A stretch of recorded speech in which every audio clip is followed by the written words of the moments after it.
In today's video, I'm going to teach you how to create a new channel in your workspace.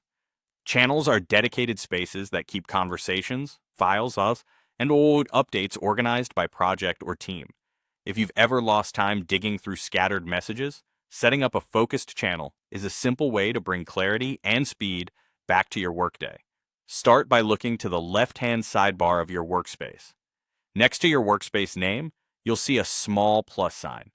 Click that plus sign to open a Quick Actions menu.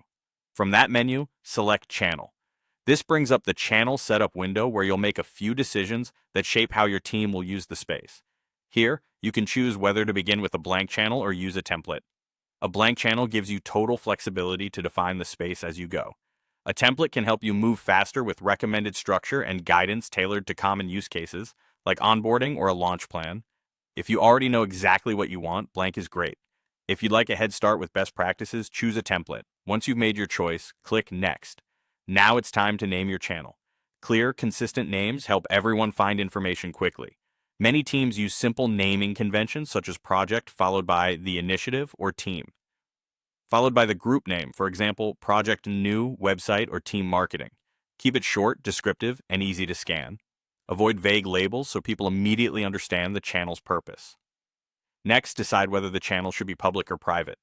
A public channel can be seen and discovered by anyone in your workspace, which is great for transparency, cross-team visibility, and knowledge sharing. A private channel is limited to invited members only, which is best for sensitive topics, early-stage planning, or information that isn't ready for broad visibility. Think about who needs access now and who might benefit from visibility later, and choose the option that best supports your goals. When you're all happy with the name and visibility, click Create. Your new channel is now ready.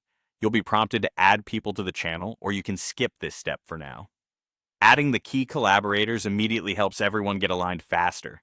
Skipping is fine if you're still organizing resources before inviting others. That's it. You clicked the plus sign, selected channel, chose blank or template, named it clearly, picked public or private, and created it, then either added people or saved that for later. You now have a focused space where work can move forward with less noise and more clarity.